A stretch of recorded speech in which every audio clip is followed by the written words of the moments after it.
What's up, everyone? Welcome back to another episode of Bolero. Sam here with Gab and Maui. And kamusta naman yung mga taong nanood ng game sa MOA kahapon? Kamusta? Naka-uwi ba kayo ng... Anong oras na kayo naka-uwi? Gab and Maui. 12 a.m. Ako din, 12 na. Iba talaga, Grabe iba yung talaga pag traffic. sa MOA game. Going To and be fair, going to to be and fair, from. mga QC people kasi tayo, no? Ah. So medyo mahirap for QC people, mga Ateneo UP people. Nakita nyo naman sa title natin, we're going to talk about At one of umulan your... din. Yun din yung At mahirap umulan. eh. Oo, tama. Binaha. Dahil sa luha ng mga Atenista sa MOA. Naiyak yung mga Binaha Atenista. ang Manila. Binaha sa iyak. Nakita nyo naman yung title ng segment natin for today. We're going to do our very first Ballers and Boleros episode. We're going to talk about the Ballers and Boleros of the week. And, syempre, when we talk about Ballers and Boleros, we're going to do our Gatorade Ballers of the Week, diba? So, if hindi pa kayo familiar sa segment na to, this is the time where Gab, Maui, and I pick our hashtag Gatorade Ballers of the Week. So, it's a player, a coach, a team, or any X factor that helped propel their team to victory. Just like how Gatorade can fuel you forward. So, pag-uusapan natin yan ng ating mga Gatorade Ballers of the Week. And some of the boleros also na kailangan din pag-usapan and siguro they need some work done pa, diba? To become a baller. So, let's get started. Let's start with the good news, diba? So, let's start with the Gatorade Ballers of the Week. And sa segment na to, this is how we're going to cover the games that we had over the weekend and maybe mention yung mga Wednesday games natin, no? So, let's get started. Maui, sino ang Gatorade Baller of the Week mo? Actually, very straightforward and easy ang picks ko, yung first dalawang player. Okay, sorry, having technical difficulties. Maui, sino ang Gatorade Baller of the Week mo?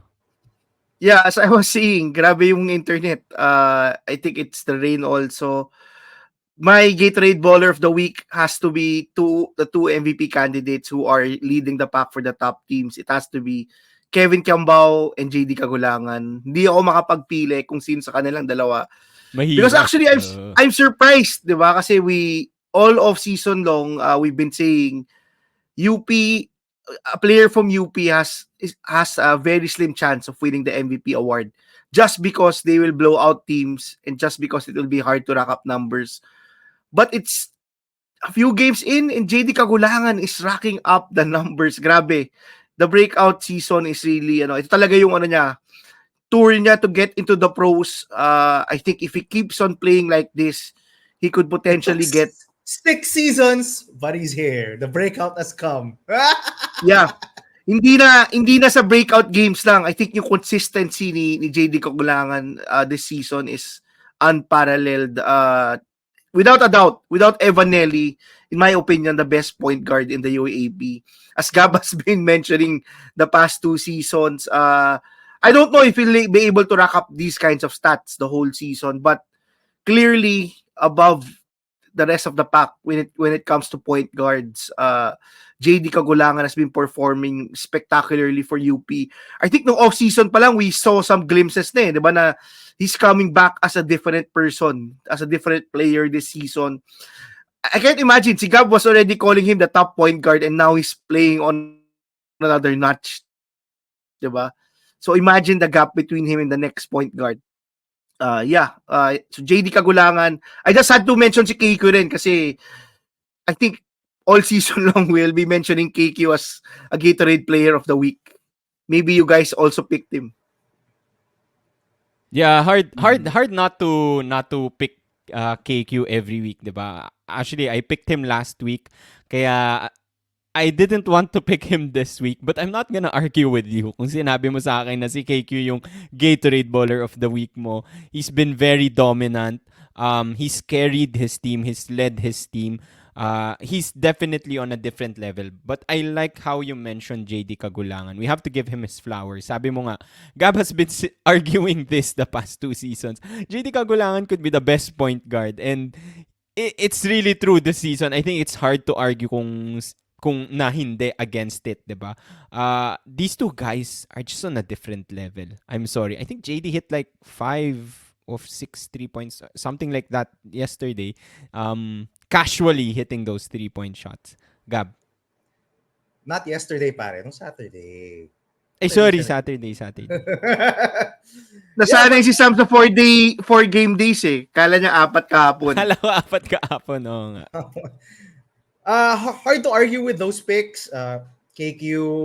I honestly avoided picking anything from UP or LaSalle because we expect them to do this. They're expected to win. I mean, mas magulat tayo kung matalo sila. Let's just make it at that. So hard to pick anything, but I totally agree with the JD thing. It took six or 5, however you want to count it, seasons of UAP basketball, but finally we're seeing what I have always said to be the best point guard in the UAP. I would think the absence of Janjan Felicilda or the subsequent cut of minutes from Janjan Felicilda has propelled JD to get these numbers, because last year, for some reason, there was a minute split between Janjan and JD, even towards the finals. Even in the finals, there was a minute split between the two of them. Now, I think there's unquestionably majority of the point guard minutes are going to JD Kagulangan, and I love to see it because they just run differently with JD on the floor. I've said this for multiple seasons now. When JD's on the court, UP is a different machine. They're under control. Interesting that Terence Fortea is back as the backup point guard. Maybe we'll talk about him later. But I have nothing else to say about JD. I've said this for many seasons. He's just that good. People say he's too small for the international game. I don't think so. I mean, there are smaller point guards in the Japan B League wreaking havoc. That's true. And making it to the NBA. I'm not worried about his size. He's good enough. He's good enough to play international basketball. I'll be very surprised if he ends up in the MPBL or PBA and no foreign teams come calling for JD Kagulangan's name. KQ, what I liked about KQ's game yesterday against Ateneo is what I've been asking of him since the preseason. KQ, go back to your original strength. Pass more. Playmaking. Yeah, playmaking. And you saw it in full display yesterday against Ateneo. I think Ateneo was running a lot of box and one against KQ. And KQ just punished Ateneo, just dishing inside, dishing to cutters, spraying out to shooters. This is the strength. I don't think the best offense for LaSalle is when KQ is taking every shot. Sometimes it evolves into that, which I don't like because sometimes it feels rushed. It feels pilit. Parang pilit yung offense when KQ does all the shooting. No? But when he distributes and everyone gets going, guys like Makalalag, Mike Phillips, EJ Abadam, Earl Abadam, EJ Goliena, when they all start getting going, LaSalle is a different beast.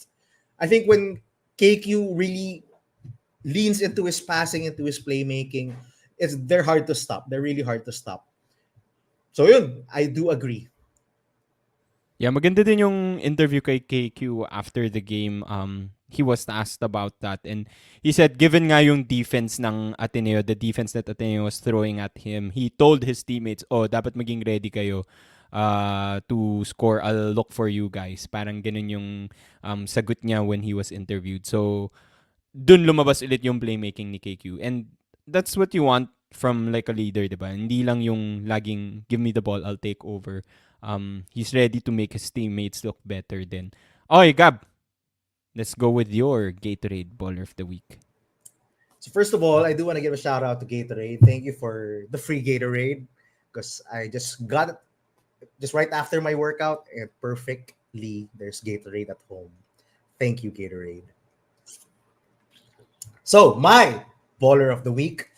I was planning, actually, yesterday when we said we're gonna do ballers and boleros for this episode, I was planning to give it to the UST Growling Tigers. I said, Oh! my God, they're Ako din! Ako din! Ako Diba? din! Nakalista na. Naka-pencil na. Diba? Diba? I was expecting, I think a lot of fans were expecting a UST win. Even ako, I'm always high on Adamson, but I expected a UST win because they've been looking that good the past 2 games. And diba, if they're 3-0 beside LaSalle at the top of the standings, how can you not give them the baller of the week? Yeah. But I have to give the baller of the week to the Adamson Falcons. Despite being blown out by 30 by the De La Salle Green Archers, I think they deserve a baller of the week because I'm sure a ton of UAAP fans underrated this team, including the 2 UAAP fans right here with me, Maui Yap and Bolero Sam ba? Santos. Bolero right here. Bolero right here. But yet, 2 convincing defensive masterclass of victories against the FEU Tamaraos and the UST Growling Tigers, who Maui Up essentially had 2 teams ahead we of ranked them. higher. Yeah, exactly. Yeah, We diba? all ranked higher. I ranked both of those teams higher than Adamson. Yep. And I was the only one who believed in this Adamson soaring Falcons. And that game yesterday, and I think this is the time that we can get into the game yesterday against UST. It was essentially the opposite of what happened to them in the game against LaSalle. In LaSalle, they were missing all of their shots. In this game, from the second quarter onwards, they were making everything. So, diba? Total different games for Adamson. They still remain solid defensively. UST had I thought at that time, probably the worst for yung third quarter of the season, 6 points, only to be trumped by Ateneo in the game after with 4 points. 4 points. So, yeah, but limiting UST to 6 points. Now may halong malas din on UST's end. They had some good looks. They couldn't convert on those good looks. But look at the defensive principles that Adamson runs out there. They shadow, they know, they try to funnel it as much as possible to OJ inside the paint. So because he's an excellent rim protector, and the stops that they were getting, plus the shots that they were getting on the other end, I have to shout them out. AJ Franzman broke out. I think he had a double-double, 11 points and 10 rebounds. And what was it? You said, Maui, his first game in MOA Arena? Diba? First ever game in MOA Arena. Diba? This guy came from small leagues. I think he was What from a way to Indian break college. out. Diba? What a way to break out. He was the key, actually, to Adamson making a run in the second quarter. They were down big in the first quarter. They started slow. I think all 3 games so far, Adamson has started slow in all 3 games that they played this season. And you want to know how hot they got? Even Eli Ramos hit a 3. Nakita yun. That is Layo how pa hot nga they eh. got. Nagulat din ako doon. Nagulat din ako nung tinila ni Eli Ramos and he made it. To all the haters diba? now. Yeah, but now you know things are going for you when Eli Ramos is making a 3. So, shout out to Adamson, man. I said it in multiple comments that I replied to. They are sure Final Four contenders. If someone is still discounting the Adamson Falcons, I don't know what you're drinking. I don't know what you're eating, man. Come on, wake up. Adamson is for real. Matthew Montebon is for real. Matt Erolon is for real. Royce Mantua with a Pinoy step is for real. Pinoy Ganda stuff nun, yan. bro. Ganda nun. Ang ganda nun. Ang ganda nun. With the Over revenge Tongkara. game. Royce Mantua with the revenge game against his former school. So, get on the Adamson train, man. I know a lot of people had them low in their preseason rankings just because, the exit of Jerome, they don't have a sure superstar. They have a star in Cedric Manzano. They Go. didn't look that good, di ba? They look inconsistent no preseason also. Yeah. Yeah. Sa Philoil, I think second lowest in scoring din sila eh. Kasama ng Ateneo if I remember correctly. So, Basta the points offense allowed, wasn't there. lowest din. Oh. Di ba? Basta Adamson Posible, points. posible. Yeah. Yeah, very good pick by Gab. 'Di ba? Actually ako, I started riding the train now of Adamson. If you watch the episode that I guest with our friend Navs, I actually picked Adamson as number 4 despite the 30-point loss sa Lasal. Kasi you can't judge that's just me. For me, you can't judge how teams really do against Lasal or UP, especially if they get hot like how Lasal did, 'di ba, nung Wednesday. You can check out yung last episode namin. We did a recap on that. Si Doy Dungo is an example, diba? He hit 5 of 5 from 3-point range. But yeah, I think Adamson is a team that we cannot underestimate. I think that's the respect that we have to give to Coach Nash. Any team he gets has a chance to make the Final Four. Also, para lang di tayo sa masyado magbuong boleros. We mentioned naman, di ba, that the Final Four race for that 3 to 8 slot is wide open to any team. I still think that is the case despite some teams already at 0-2 and Ateneo at 0-3. We'll probably see more towards the latter end of the second round. Sam. I love that pick, Gab, because actually Adamson was also my swerve pick for baller of the week kasi nga they lost badly against Lasal nung Wednesday. So it looked bad for them. UST I was really expecting to put here as my baller of the week just like you, but because of that convincing win by Adamson, I have to go with Adamson. Siguro, Gab, you said a lot. You already mentioned him, but since nabanggit mo na yung Adamson, I'm going to go with Royce Mantua as my baller of as one of my ballers of the week. Why Royce Mantua? He was really, talk about X factor. In the 2 wins of Adamson, Royce Mantua was one of the leading scorers of the team. If not, I think nung first win nila, he was the leading scorer of Adamson. Played a bad game against Lasal. I think the entire Adamson team, except si Manzano, played a bad game against Lasal. But bounced back in this game with UST along with AJ Franzman. And sinabi mo na, Gab, that Euro step, that was lovely. Chef's kiss. Pinoy step, not Euro step. Pinoy step, Pinoy bro. step. Pinoy step ni Royce Mantua. Sa baseline pa, no? Sa baseline. Oo. Oh, tapos inilalim pa niya, no? I love I picked Royce Mantua then because a lot of the guys that we saw nung preseason have disappointed.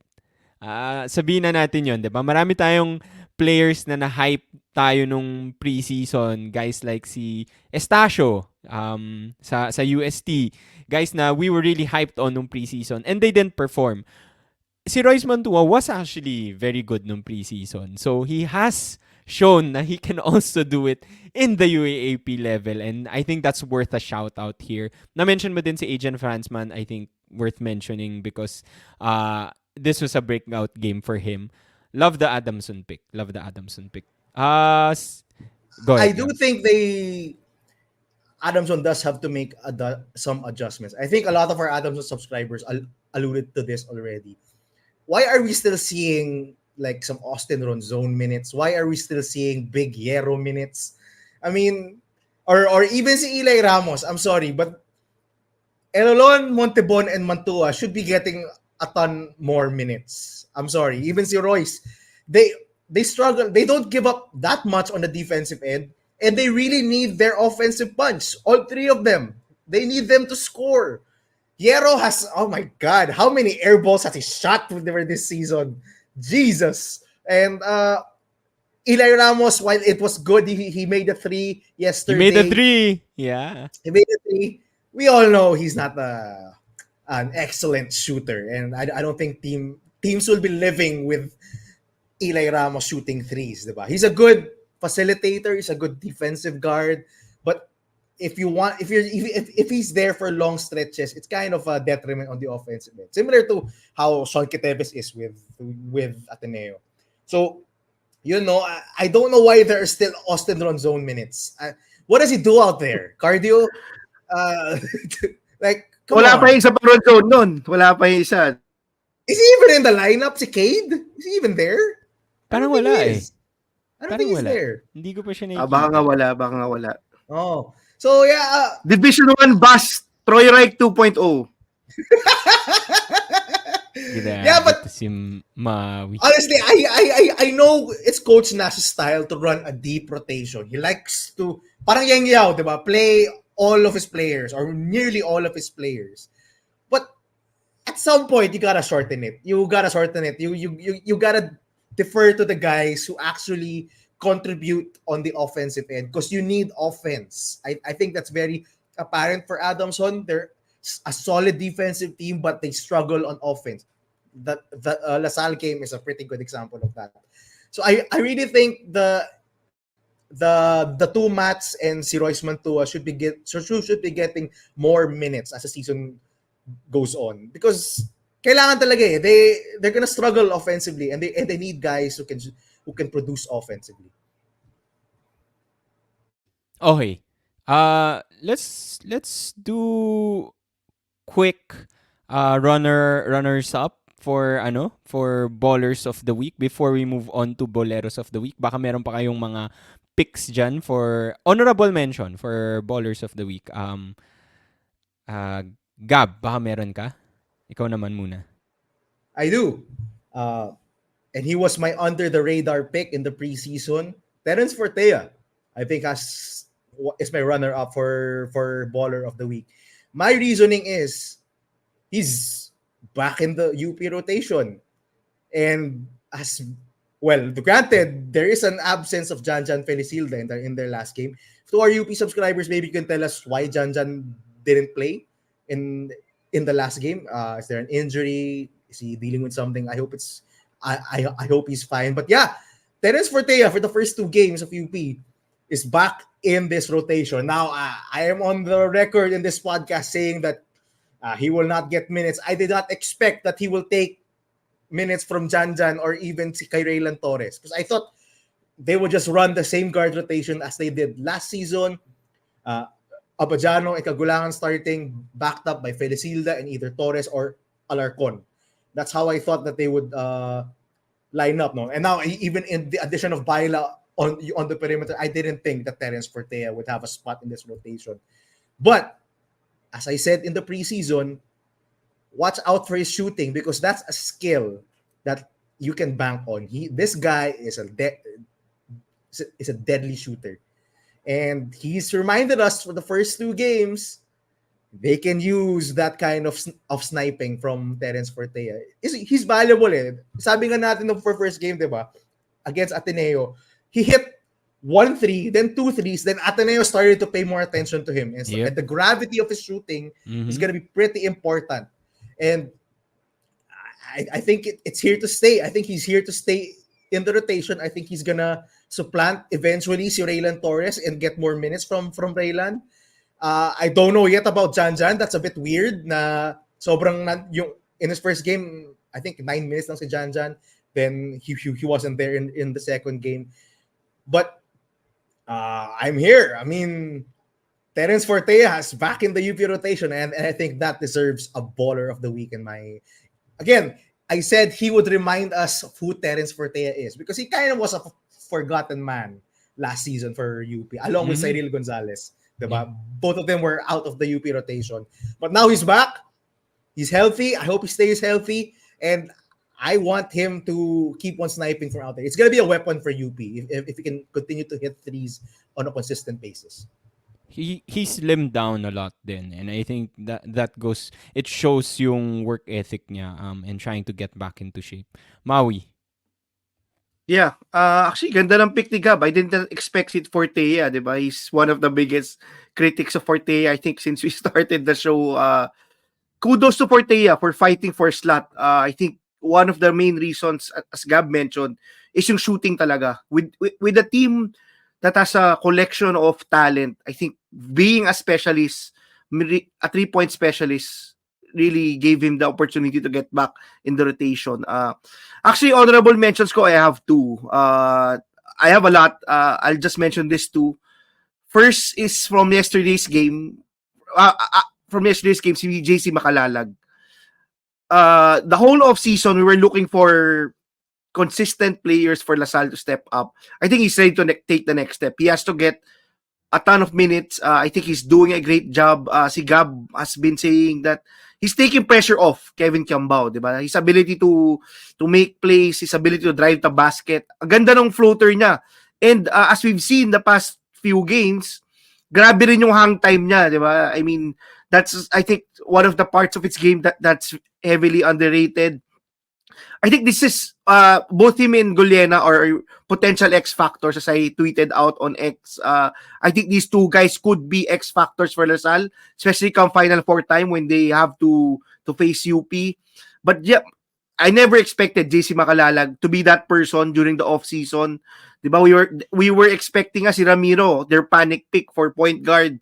VJ David is now healthy. But yeah, yan ang mga things that make you a championship team talaga when you get players who surprise, di ba? So it looks like that these two guys could potentially at the end of the road become X factors. Another player I just have to shout out is for NU. Si Insan, si Mr. Francisco, di ba? I think Paul Francisco did what a game by Paul Francisco. Maybe the box score does not reflect it all, pero grabe yung hustle. I think meron din siyang drives to the basket. He really put yung energy niya. I think that's what's important kasi with NU, the guards from the bench have to bring energy. And he definitely brought that. I think he had 4 steals. There's a reason why he's a plus 15. Diba? In a very tightly contested game. And good point. Madami actually nag-message sa akin na who's this guy? Who's this Francisco? Kahit mga pinsan ko na Francisco rin nagulat. But yeah, I have to shout out. I think we talked about him before sa preseason, pero 2 seasons ago pa. I'm happy that he's finally cracked the rotation. It looks like he's there to stay. Sam. Yeah, that's a good pick. Tama ha, we talked about him 2 seasons ago. We were surprised that he didn't make it to the lineup last season. And what a bounce back game for him, diba? Making it to the team this season and really contributing to this team when they need it a lot, diba? They lost, not only did they lose their first game, but they lost their FSA.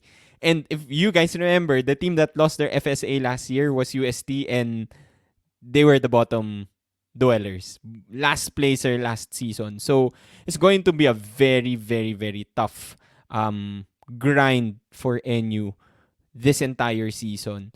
But they bounce back. They bounce back from that LaSalle loss. They win. They get their win today, and guys are stepping up. Paul Francisco, I think for me, just worth mentioning, because I wanted to pick NU then because of that bounce back win going against FU. I think I have to mention Gab's boy, PJ Palacielo. Yes! I thought I had to bring it up. Someone else brought it up. Yes! Okay, so because they lost their FSA, this guy has had to step up, and he's been so good as the big man, the main big man for NU. Has led NU in scoring for 2 straight games. Has led NU. Oh nga no. Yes, he was tied with Jake Figueroa with 15 points in the first game. He top scored yesterday with 9. 9 lang pala lahat. Sorry, sila single digits. Nung Saturday with Saturday, 9 points. Yan ka na naman So, PJ Palacielo has been leading this team. Tama ka, Gab. Leading the team in scoring. He has stepped up. Pero, Gab, breakout Dixon talaga. He could have been a bolero. He could have been a bolero. He did foul John Ray. He fouled John Ray. Almost cost them the game. Buti na lang, ball don't lie. Hindi na shoot ni John Ray yung free throws. And they ended up winning. So, this was a close call. It could have gone either way for PJ Palacielo, but I'm glad he's one of the Gatorade Ballers of the week. And shout out to NU. I think despite not having an FSA, NU is going to be a tough matchup for all the teams. We ranked FEU really high, but they struggled against NU also. Despite the dominant game by Konate and VJ Pre, the big guys of FEU, diba? Gab, anything you want to add for your boy PJ? I thought I had to give him a runner-up I was waiting for someone to mention PJ Palacielo. Para di naman ako mukhang every time na lang PJ Palacielo. Homeboy. Kilala na. Homeboy. Nakikilala na ng lahat si PJ Palacielo, di ba? Come out party breakout is real. Honestly, he should have been like this last year, Gab. Diba? Yung in-expect mo na talaga yung breakout niya last year. But happy to see him do so well now. And Now, nakakaingit. nakakaingit. Nakakaingit din kasi lalo na for a team like Ateneo na walang ganitong big man, no? Pag walang FSA. Gab, sorry. What were you gonna say? Now, just as a note, now it is sad na he had to take this leap because si Mo Diazana is probably out for the season. No one wants to see that. I know we're happy for PJ, but we're also sad for Mo. But it is what it is, and they have to ride PJ now. I had the same sentiments. I wanted to give him the full-on baller of the week, but he made such a dumb play in the end. He could have. And Ganun talaga ako. Parang, what? Before that, he had scored the last 3 points for NU to give them that 2-point lead. He missed the parang, free throw though, also. Oh, he missed That's the free why throw. may chance yung FEU. Anyway, go ahead. Oh, but still, man, he was the reason that they were on top. I was really ready to give them. It was either USD and PJ talaga to give the ballers of the weekend, but they choked it. USD lost to Adamson and PJ fouled John Ray, so I couldn't give the full baller of the week to PJ Palacelo. But I'm glad you mentioned him, Sam. People are starting to take notice. He still makes some mistakes on the floor, still fouls a bit too easily, still hasn't developed that outside shot, but NU needs offense, and this guy can provide offense. And he's also an excellent. He's a big body, so he can bang with the FSAs. Now, Konate feasted on him, but he held his own and brought NU back to victory. And maybe we'll talk about their counterparts later on. But yeah, I'm happy that you picked PJ Palacelo sa amin. Okay, moving on. Let's talk about our Boleros of the week. So, Boleros naman guys, yung mga players, teams that need to bounce back, no? Kailangan nila ng bounce back game because it wasn't a good game or a good performance for them. And since we've talked about NU, I think we can all agree na FEU could be one of the Boleros of the week. So I'm bringing it out there. Let's talk about the FEU Tamaros. Let's talk about that NU FEU game. Obviously, FEU, we were so high. I was so high on FEU. All three of us. All three of us. I put them I think tayo talaga yung bolero eh. Tayo yung bolero. Oo, tama. Shout out to the Boleros for being Boleros. Kasi we were so high on FEU. Maui, you warned us about it. Don't get too excited sa preseason because FEU always performs well sa preseason. Wait until the season starts. They choked again. Okay? They choked again against NU. Specifically, John Ray Pasool, their star point guard. Obviously, we mentioned it earlier. Missing those free throws that could have helped them win the game. But hindi nga nangyari. And then, he tried to miss the third one intentionally, but they couldn't rebound the ball. So, that cost them the game. What do you have to say about the FEU Tamaraos, Maui? Yeah, actually, ito yung biggest concern natin with FEU, di ba? I think the whole off-season we were saying, don't start 0-4, 0-5. So they're halfway there. I mean, if they start 0-4, man, the uphill battle to make the Final Four again will... Paunahan sila ng Ateneo, pare. 2-0-4. baka naman maunahan sila, pero that's big. I mean, that's big. If they start off again like this, yung uphill battle again, the pressure will mount, di ba? So that's the problem eh. When you start pretty slow, when you start 0-3, 0-4, even if you have the talent like previous FEU teams, di ba? It's still an uphill battle. The pressure you have every game to win every game. Remember, they still have to face LaSalle and LaSalle and UP.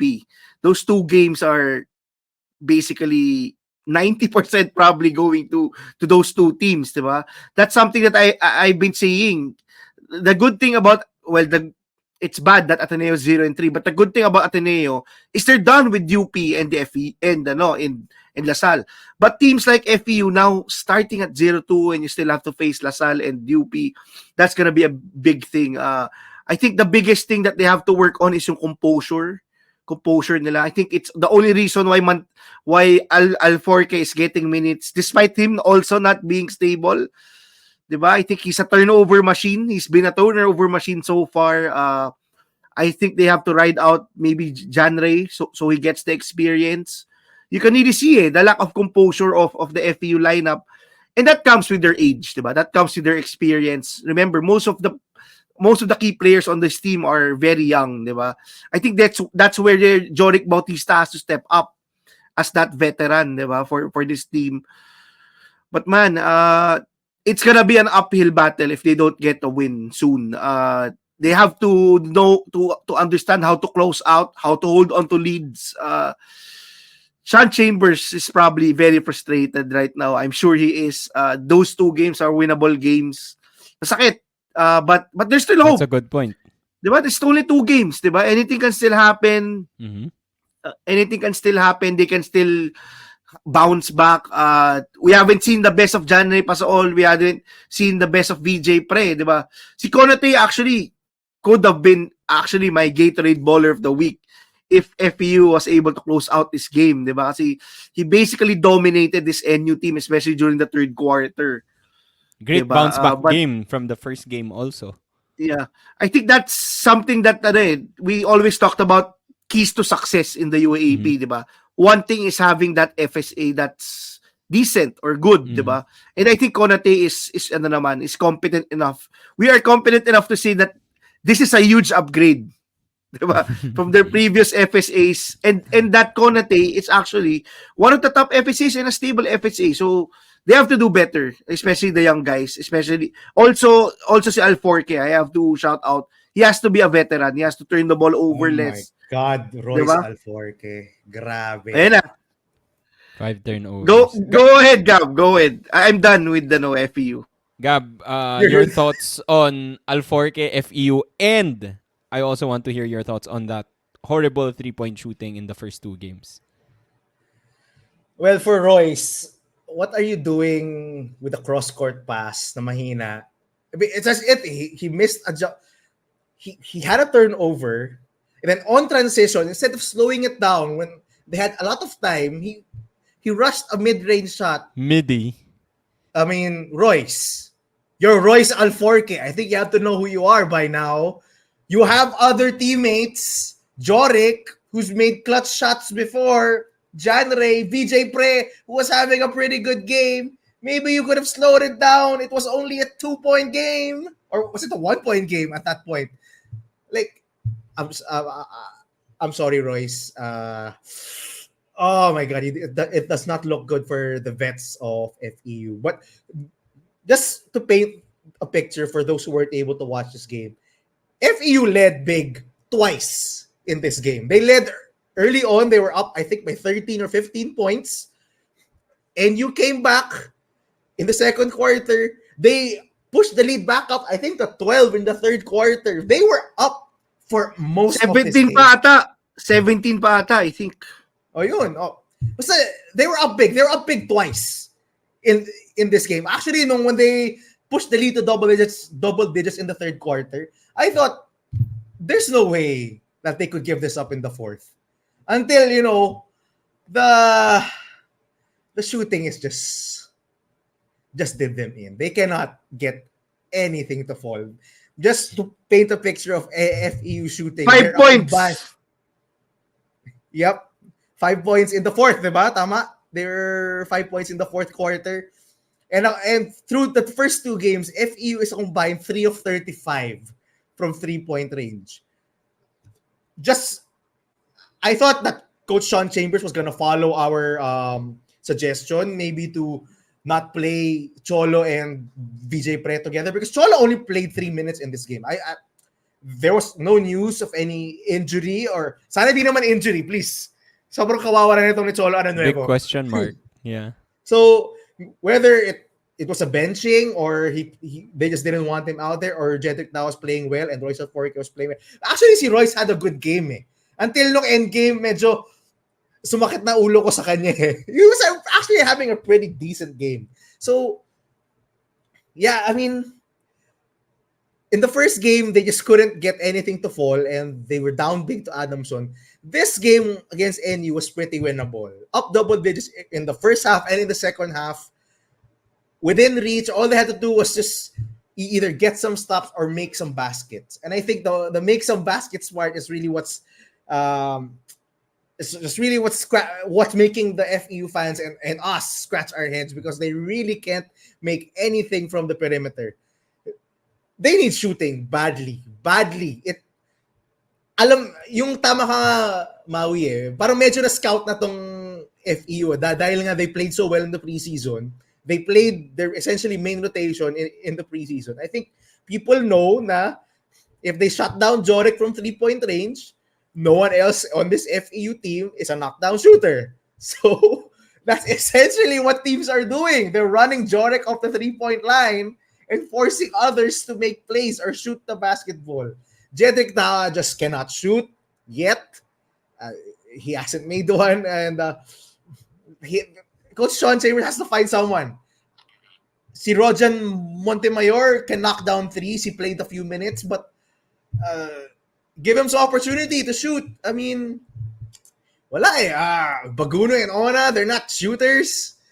Who I don't know, man. The shooting is horrible. You can see the frustration. Kahit si Gab frustrated na. Kasi on one hand, on the bright side, VJ Pre had a good game. Had a breakout game, diba? For in his first breakout game in the UAAP as a seniors. In the seniors. So, sayang. They had, Mo Konate, as you said, Maui, had a pretty good game. Just taking advantage of the lack of height on the NU side and scoring in the paint over and over again. But in the end, they just can't score and shoot from the perimeter. It's just really frustrating to watch FEU because it's the same problem over and over again from 2 seasons and a season prior.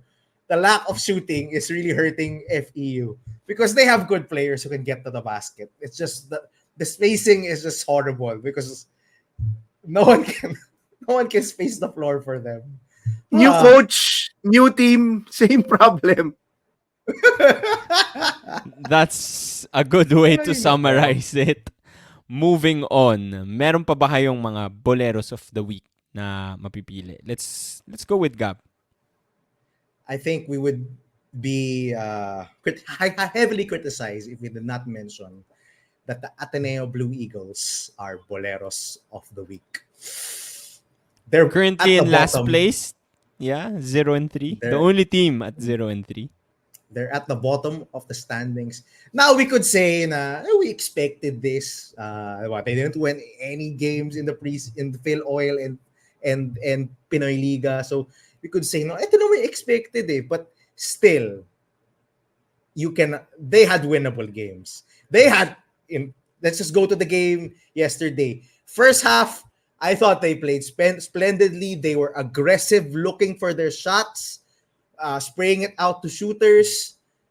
In the second half, my God, as I said, I thought the bad 6-point third quarter from UST was the pinnacle of bad quarters, and then Ateneo came out with a 4-point third quarter, just so frustrating, and essentially that killed the crowd, that killed the rhythm of the game, and LaSalle just dominated, and I will take something for all the millennials out there. I will take something from my favorite basketball anime from Takenori Akagi and say whoever controls the rebound controls the game. And that was the Slam story yesterday.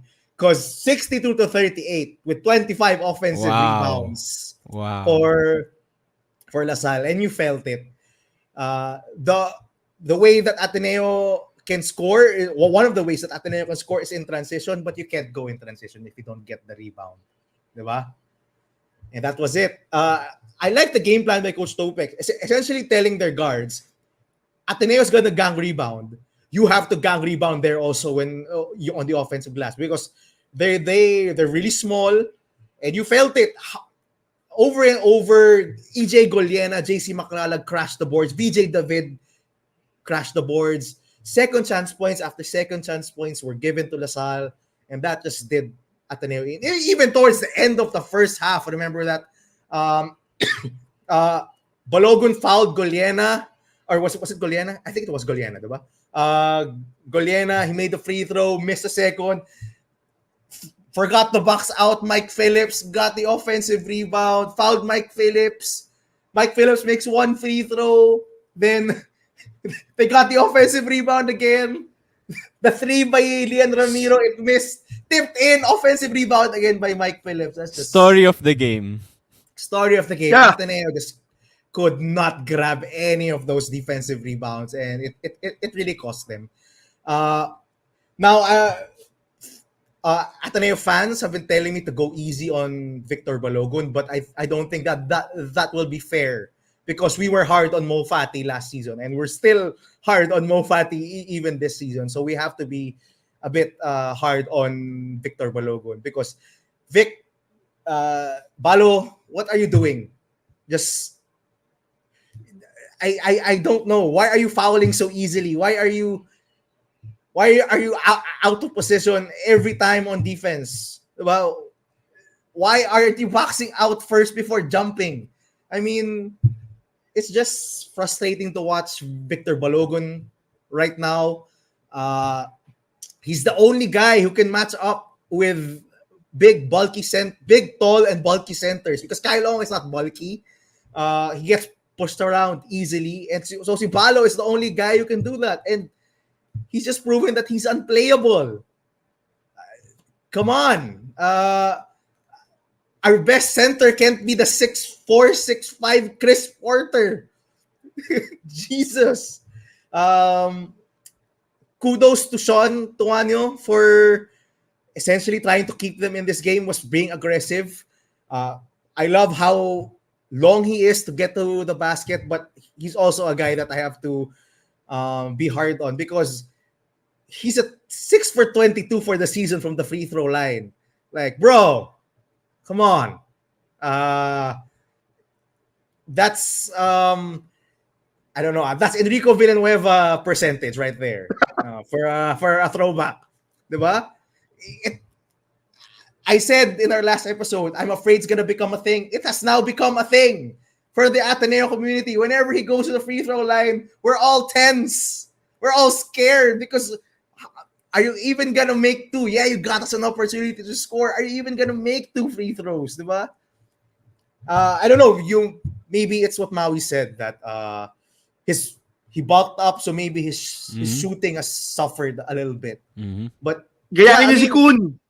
Boarding Off Yeah, the yes, backboard na rin. off the back. maybe he has to work on it. He has to adjust, because all of his free throws look the same. They're all long. They all hit the back of the rim, and he just can't seem to adjust his shot, because he's gonna get fouled. He's gonna get a ton of free throws this season with the way he plays. Diba? He attacks the basket, and I love him for that.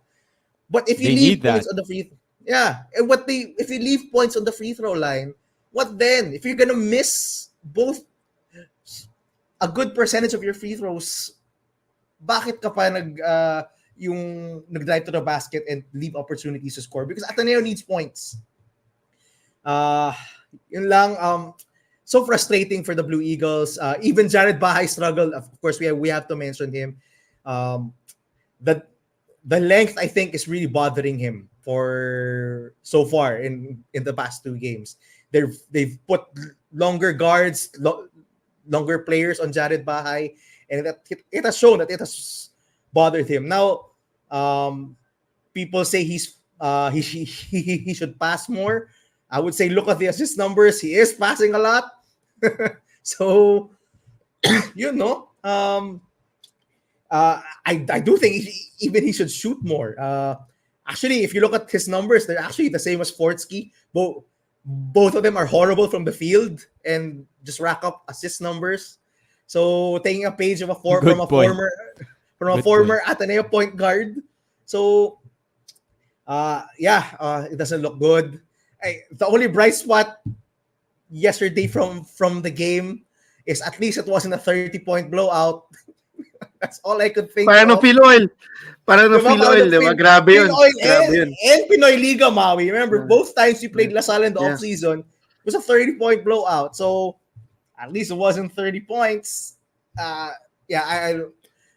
I know a lot of Ateneans who approached me yesterday were saying, why do you have Ateneo so low? I think we're justified. I think Maui is justified why we have Ateneo so low in our power rankings. Because this team is really young, they're really small, and they essentially need to play perfect basketball to win every game. Now, as Maui said, the really difficult part of their schedule is done. That's the silver lining. That's a silver lining. Lasal and UP, we're good. So maybe it's time, to rack up some wins. We'll see against Adamson on Saturday. Now, I'm not optimistic of our chances. I like how this Adamson team plays, but Ateneo is Low just scoring frustrating game to yun, watch. sure. Sure, low scoring game yun, Maui. It's Ateneo. It's Ateneo Adamson. Maui. Maui. Go. Paano, Yeah. how will As well. Ateneo bounce back? Yeah, I think may silver lining naman yung game yesterday, di ba? If you look at yung first half, you really saw a team battling with LaSalle despite the huge disadvantage on rebounds, di ba? I think LaSalle really made a good, took advantage of that opportunity, di ba? With all of, as Gab mentioned, all of the guards crashing boards. I think si VJ David had 7. Si Golena had a few highlight rebounds. That's just Coach Stopek's really reading what Ateneo will do during the game, diba? But despite all that, they were supposed to end the half tied, diba? Before all of that shenanigans happened during the last minute of the first half. I think that's a reflection of what was to come, diba, in the second half. But if we look at the three quarters, Ateneo was actually, I think that's the story. That's been the story. If you talk about Ateneo, si Coach Tab was asked about this sa press con. If you talk about the 3 games of Ateneo, they've actually been competitive in most of the quarters. They've been competitive. Yeah, I think it's okay. They've been competitive in most of the quarters, but the problem is still the same problem as last season. Their third quarter is horrendous, diba? I think scoring 4 points in a 10-minute quarter is unacceptable. You cannot win in the UAAP. I think that's what's been proven, diba? A lot of teams during the past few days have scored below 10 points in a quarter, diba? UST, Ateneo, and another team. I forgot. FEU. But FEU. All 3 of those teams lost, diba? Defense wins championships, but at the end of the day, you still have to outscore your opponent, diba? So, Ateneo has to do a better job, especially with the third quarter if they intend to rack up some wins. I'm not sure why we're like this. Same as last season, I still don't understand how we are so bad in third quarters. If you guys remember, kasi diba, during the time that Ateneo was really dominating with Coach Tab, Ateneo used to be the best third quarter team, so it's a bit concerning to me that this is still recurring despite having sort of a different lineup, diba? There has to be a fundamental question why this is happening. But yeah, still a good game in my opinion. It wasn't, despite losing double figures, it didn't feel like a huge blowout, diba? Similar to the games in, I even forgot about the Pinoy Liga game. Si Gab reminded me. I only remember that that havoc during Phil Oil. I thought they did a good job with Kevin Kiambao, but at the end of the day, they're 0-3. So we have to say that they are boleros. They are definitely the boleros of so far of the season, diba? When you're at the bottom of the standings, we have to call you out, whether it's our team. Sam. Yeah. Maui, meron ka pa bang bolero of the week mo? Or Ateneo din ba ang bolero of the week mo? Actually, Ateneo rin talaga ang bolero of the week ko. We really have to call them out. Tama si Gab, di ba? We have to talk about them because they've really been struggling. But I can see some light. I think that's all we asked for naman during the off season. Give us some glimmer of hope, give us some quarters where we can see the potential that they could be something. But at the end of the day, as Coach Tab mentioned, we don't know if and when they will break out. This is similar to the team last season. Can they get to that other level? Yeah. Just some additional things about Ateneo. Jared Bahay, I'm sorry, but I do have to call you out. You have to be better defensively. You have to communicate better. You have to move your feet better.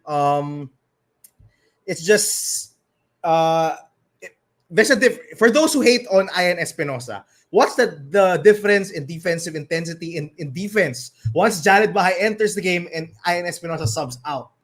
Because there is a grave difference on ball defense when it comes to Jared Bahay versus Ian Espinosa. Jared Bahay should take some pointers from how to play defense from Ian. He's just a very much superior defender compared to Jared Bahay. It was obvious yesterday the guards were continually attacking the paint when Jared Bahay was in the game, and they had difficulty doing that when Ian Espinosa was in the game. So for the haters of Ian, just watch how he plays defense. Watch how May he plays value. defense.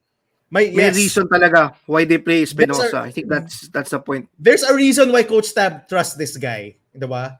For big minutes, because yung defensively he's pretty solid. We're not gonna see much from him offensively, but watch him on defense. And lastly, I still have to say it. They have to play less of Sean Queteves. I know I said, diba, nung Sad, but I have to agree.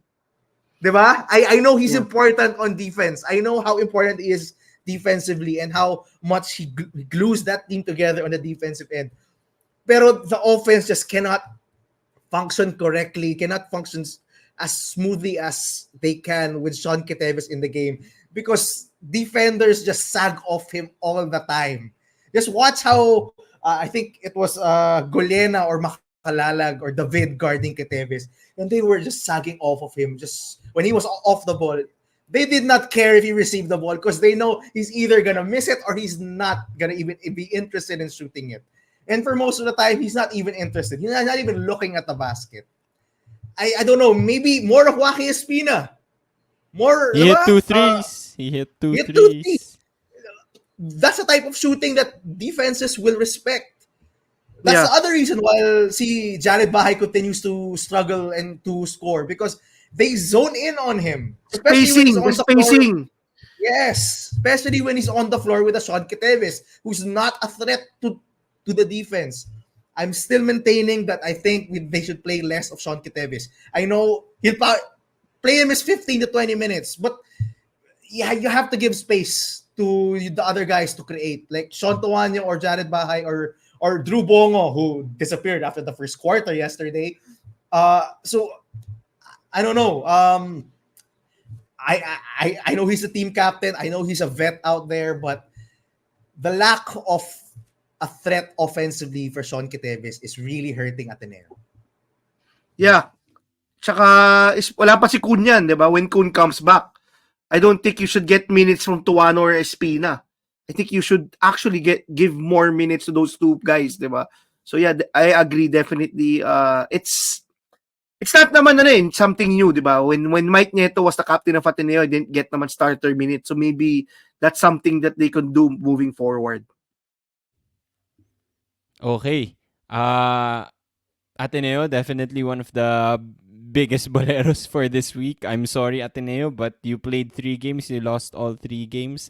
Siguro, just worth mentioning before we end the show, another team that hasn't won, we talked about FEU, but the UE Red Warriors, they lost to UP nung weekend. I think it was a good bounce back game individually for some players. Precious Momoe had his 20 points. Welo Lingolingo finally hit a couple of threes. It was a tambak actually, pero it doesn't look that bad nung ending because they hit a couple of threes in the end. I think worth mentioning sa UE Red Warriors though, Jack Cruz Dumont has been horrible the past 2 games ng UE. He's expected to be one of the leaders of this team. Sort of like diba? How Sean Queteves is like the leader of Ateneo. Jack Cruz Dumont is expected to be one of the leaders, one of the main ball handlers, especially with Ray Remogat gone. Pero it's really tough for a guy like him to be able to take over for someone like Ray Remogat, diba? So, nakita na niya yun in the UAAP. So, something to look out for. I picked him as a underrated player. That's why I'm picking him as honorable mention. My honorable mention, Bolero. That's it. That's it for today's episode. Before we go, I do want to remind everyone, please do share your Gatorade ballers of your picks for your Gatorade ballers of the week. And maybe your boleros also, guys, that you think need to bounce back for this coming week. Comment them down below. We'll pin the question. Reply to that question in the comment section. We'll take notes of some of your comments and we'll reach out and we'll reply. Thanks for listening. We'll see you again this coming week. Marami tayong magagandang games. If you see us around, please don't be shy. Say hi. Maraming nagtatanong kay Gab. Gab, what's the number one question that you get? What's the number one question that you get? Okay, Ma-share so lang. to all, there were some people who approached me yesterday, all Lasalians asking bakit hindi ka nakasando. And my Yun. answer is UAAP media na pinagbawalan ako magsando. Okay, Kailangan just to be clear. naka-collared shirt. Okay. Just to be But clear. Okay. shout out to Louie, Roland, and Edwin, who I got to meet. All Lasalians because they were happy that they won the game. So they said, Mabait naman. Shout Mabait out to naman. you. I will Okay. discuss basketball with you if you want to discuss basketball. Go lang. Go lang. Don't be afraid. Say hi. And if you can't get enough of UAAP basketball and of Boleros basketball talk, make sure you also watch UAAP Women's, UAAP Juniors. We have a lot of exciting games there. I think the Ateneo Lasal women's game was a close game, by the way. Exciting. So shout out Exciting. sa mga women's fans ng women's basketball and juniors basketball. Don't forget to watch. Everything is on Pilipinas Live. So watch. We'll see you again next time. Don't forget to subscribe. Bye-bye.